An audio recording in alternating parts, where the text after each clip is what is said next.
వంటి బాబుని మోడీ కూడా నమ్మారు. ఆ నమ్మకం నిలబెట్టుకోవాల్సిన బాధ్యత బాబుది. ఇక్కడ ఒక పరీక్ష అంతే. ఎందుకంటే ఆయన చంద్రబాబు గారిది ఇంతకుముందు నేను ముఖ్యమంత్రిగా ఉన్న టైంలో ఇక్కడ ఐటీ గురించి కొన్ని ఇష్యూస్ బాబు గారు చేస్తున్నారని తెలిసి నేను మా అధికారులను క్రాస్ చెక్ చేయమన్నాను. మేము కొన్ని ఫాలో అయ్యాం. అంటే మంచి ఎక్కడ ఉన్నా ఆయన ఫాలో అవుతాడు, తీసుకుంటాడు, చేశాడు. అదే సందర్భంలో చంద్రబాబు గారు కూడా అప్పుడే మ్యానుఫ్యాక్చరింగ్ సెక్టర్ గురించి గుజరాత్కి ఇక్కడి నుంచి ఎవరన్నా పంపించి తెలుసుకుని ఉంటే ఆంధ్రప్రదేశ్ ఎట్టు ఉండేది కాదు, అసలు విడిపోవాల్సిన అవసరం ఉండేది కాదు.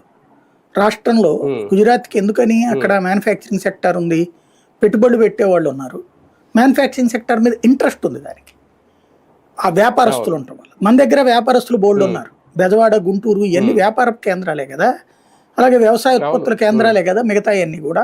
అప్పుడు ఉమ్మడి ఆంధ్రప్రదేశ్గా ఉంది.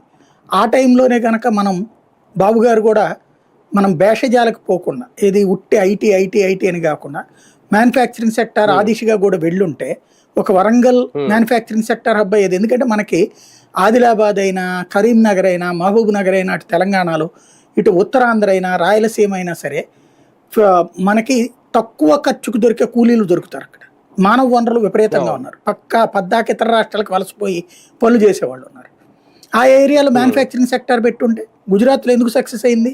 ఎక్కడెక్కడ ఉన్నటువంటి ఈ మాన్యువల్ రిసోర్సెస్ అందరినీ అక్కడికి తీసుకొస్తారు, తద్వారా సక్సెస్ అయ్యింది. అసలు ఆ మాన్యువల్ రిసోర్సెస్ ఉన్న చోటకి మ్యానుఫ్యాక్చరింగ్ సెక్టర్ని రమ్మనుంటే అసలు రాష్ట్ర విభజన గొడవ ఉండేది కాదు. ఎందుకని రాష్ట్ర విభజన గొడవ జరిగింది? హైదరాబాదు అన్నటువంటి కేంద్రంగా అభివృద్ధి జరగటం, హైదరాబాద్ తప్పించి ఇంకోటి ఏమీ లేకపోవడం, దాంతో ఇతర ప్రాంతాల్లో వచ్చినటువంటి అసంతృప్తి, ఈ అసంతృప్తిని చల్లార్చుకునేటటువంటి క్రమంలో ఆంధ్ర వాళ్ళు మా తెలంగాణ ఆస్తులని దోచేసుకుంటున్నారు, ఇక్కడ సంపాదన అంతా హైదరాబాద్లో సంపాదన అంతా ఆంధ్ర వాళ్ళదే అయింది, ఆస్తులన్నీ వాళ్ళదే అయినాయి అన్నటువంటి ఒక ఫీలింగ్తో. కాబట్టి అసలు అదే కనుక అన్ని ప్రాంతాల్లో డెవలప్మెంట్ ఉంటే అవునా హైదరాబాద్లో తింటాడు, మేము ఇక్కడ సంపాదించుకోవట్లేదు అనే వచ్చేది కదా.